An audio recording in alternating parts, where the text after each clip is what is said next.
Hi guys, Kizzle here. Welcome to episode 3 of our Southampton career mode.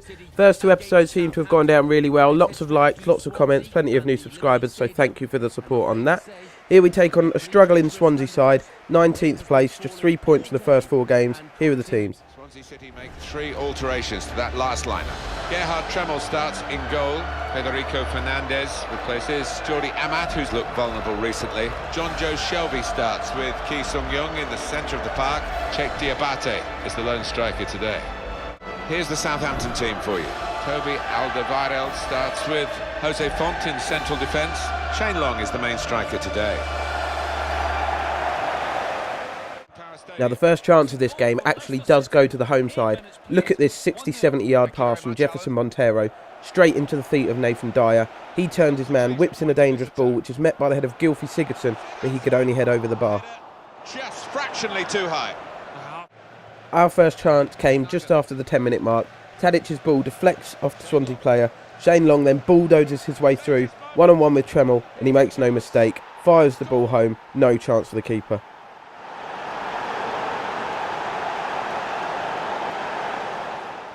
And you can see from the replay, no messing about from Shane Long. Literally just gets his head over the ball, strikes his foot through it, ripples into the back of the net. Just before the half-hour mark, we pounced on Swansea. 1 possession back. Tadic with a nice little back heel into Shane Long. He uses his pace to run at the defence. Another chance, double our lead. Yes, he does. Fires the ball, this time with his left foot, straight into the near post. Again, no chance for Tremmel.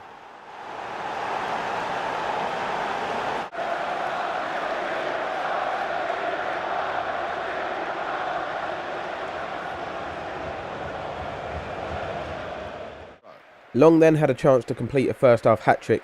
A quick throw-in found its way to Hesse. He played the ball inside to Long, who let it roll across his body, but Tremmel this time was equal to the shot. The home side then came forward looking to get themselves back into this game.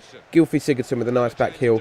Jonjo Shelvey feeds the ball out wide to Dyer. Several men in the middle. Dyer's low pass finds its way back to Sigurdsson, but he could only fire wide.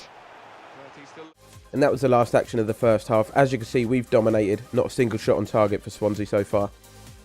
Swansea were much better after the break. Here, a cheeky throw-in routine finds Jonjo Shelvey. He plays the ball into Diabate. Lovely 1-2 with Sigurdsson. His shot was saved, and former Saints man Jack Cork could only head the rebound over. Just after the hour mark, we had a chance to add our 3rd goal. Here is Morgan Schneiderlin. We look very dangerous coming forward every attack this game. He found Shane Long, the informed striker. He scored so many for us so far this season. He cut inside, hit a fierce right-footed shot which was well saved by Tremmel, and Tadic's header wasn't threatening. With a 2-goal lead, we always thought we were in control of the game. We then decided to rest Morgan Schneiderlin and Munir. We brought on Victor Wanyama, who probably won't start that many games for us now that we've got William Carvalho, and Alvaro Vidillo, the £1.8 million signing from Betis. Vidillo involved straight away with a lovely ball out to Hesse.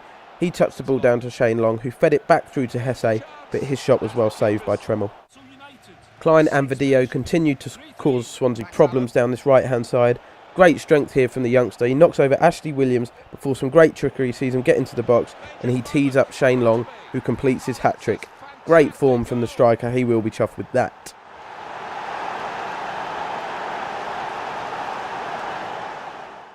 And as we look at the replay here, you can see the great work from Alvaro Vidillo. Great strength, great trickery. He could have actually gone for goal himself, but decided to unselfishly square the ball for Shane Long so he could tap in for his hat-trick. There was time for one more attack. Here Tadic chips the ball over the top for Hesse, who hit a very well struck volley on his left foot, which was well saved by Tremmel. The referee then brought the game to a close. Another 3 points for us, another clean sheet and another big away win. That they could have maybe shown a bit more punch, but enough on the day, the losing side. We expected a bit more. So another big win. Now we take a look at the player ratings. Shane Long with a 9.9, almost faultless performance. Good to see new signing William Carvalho put a solid 7.7 in, and Alvaro Vidillo make a big impact off the bench. Following the Swansea game then, it was time to turn our attention to the Capital One Cup, where we were drawn away to Derby County. We knew this was going to be a tough test. Although we made a lot of changes, we did still make sure there were some strong names in that starting 11. Fraser Forster, Captain Jose Font, Nathaniel Klein, Victor Wanyama and Alvaro Vidillo all playing. James Ward-Prowse comes in as well, with Graziano Pellez starting up front. But again, our problems to defend set pieces continued as Bryson, fired a shot wide of the post. Now this was one of the worst games you're ever likely to see on FIFA. Absolutely nothing happened. That was the only chance of the first half. Very poor, no real quality from either side. As you can see, not a single shot on target in the first 45 minutes. Now some more individual brilliance from Alvaro Vidal as he takes on his man with ease, drives into the Derby penalty area. And we feel a little aggrieved here because he goes down with the chance to shoot. Referee waves away the claims. But when we look at the slow motion replay, you can see his right foot. There is contact just as he goes to strike the ball.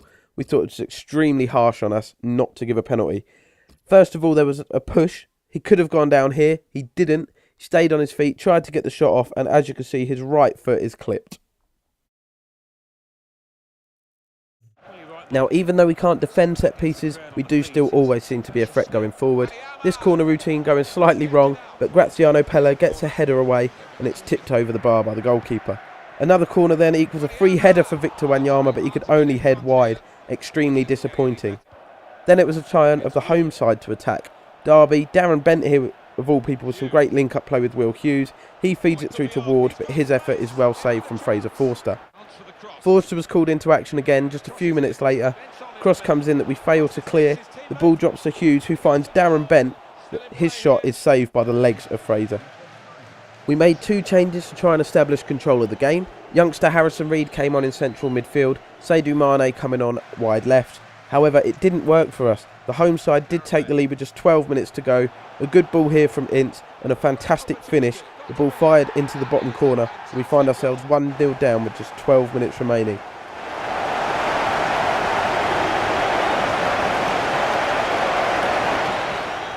As we look at the slow motion replay, some really poor defending from us. Nathaniel Klein ball watching, chasing the ball, completely left his man. So we went all out attack in a search of an equaliser. Fraser Forster thumped the ball forward, several men forward, but it wasn't enough. We weren't going to have time to find an equaliser, and we went out of the Capital One Cup at the hands of Derby County. Very disappointing. We would love to have gone on the cup run, even make a trip to Wembley. We believed we could win that competition, but it wasn't to be. Now it's time to focus on the Premier League until it's FA Cup time in January. And we take a look at the player ratings here. There's some horrible scores on there, which is right, shows just how poor we were today. So it was time to switch our attention back to the Premier League, where we welcomed Queen's Park Rangers to St Mary's. A game, a fixture we really should be winning. We feel like we can win it. As we take a look at the league table here, we are in a very, very good position in 5th. Queen's Park Rangers not having a bad season themselves. They find themselves in 9th place with 7 points. Here, Martin Tyler will introduce the teams. Toby Alderweireld replaces Maya Yoshida, who's been out of sorts lately. Dusan Tadic comes in for Victor Wanyama, who's shown poor form lately. Shane Long is the main striker today.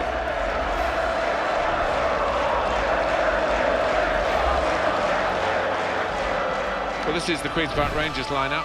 Bruno Alves plays with Stephen Colker in central defence. Sandro plays with Leroy Fair in midfield. Charlie Austin is the lone striker today. The Saints, can they go march again, Southampton? We found ourselves under pressure early on. Vargas using his pace to get round us on the left-hand side. He fired in a cross. Charlie Austin obviously very determined in the air. His header just over the bar. A let-off for us after just 10 minutes. QPR had another great chance just a few moments later. Austin turning provider this time. He fed the ball through to Vargas. One-on-one with Forster, but he screwed his shot horribly wide of the mark.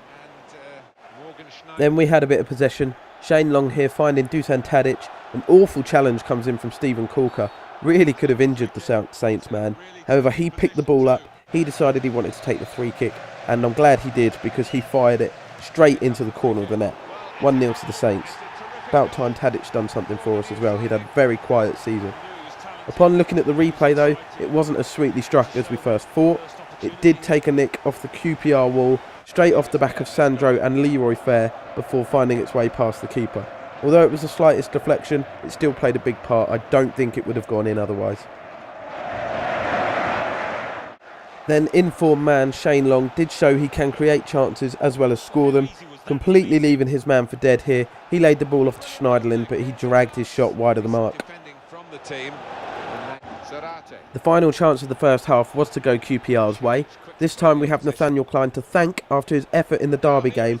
This challenge surely denying QPR an equaliser. They had a clear effort on goal, around about 12 yards out, and a superb last-ditch challenge means we go in 1-0 up at half-time. Second half, we again continued to be a threat from set pieces. This one cleverly worked. Shane Long pulls the ball back to the edge of the area.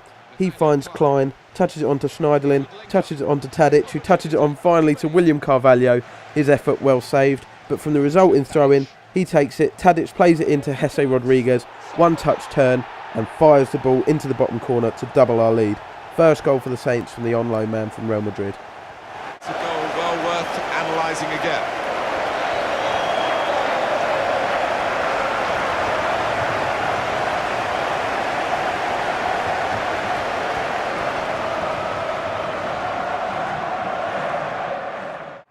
The 2-goal cushion meant we could make some changes. Munir and Elia coming on in the wide positions.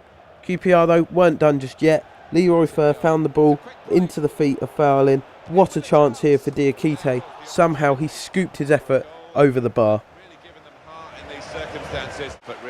Then we had a chance to make it 3. Shane Long picking up the ball inside his own half before using his pace to drive all the way through the Queen's Park Rangers defence. He had Hesse in support, decided not to use him, but fortunately the rebound does fall to the feet of Hesse, who taps in for his second and our third goal. You can see from the replay Long probably would have been better squaring the ball in the first place, but you can't blame the striker for wanting to score. There was still time for another opportunity for both sides. QPR's fall into Charlie Austin. He swept a left-footed shot just wide, and then we had a chance of our own. Elia here showing his pace and trickery. He continues down the left-hand side before cutting inside.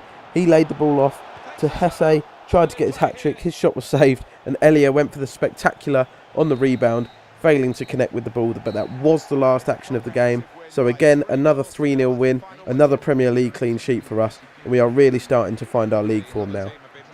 Misery here because they were very much 18, wasn't it? I'm sure they're willing for the ref to blow the final whistle. We take a look at the player ratings, and they're quite surprising actually. I thought we played quite well, but only Shane Long and Jesse Rodriguez and Fraser Forster scoring above a 7, but it doesn't really matter to us. The important thing is the 3 goals, the clean sheet, and another 3 points. We take a look at the table then to end this episode. West Brom still top of the league, still going strong, winning 5 out of their 6 games.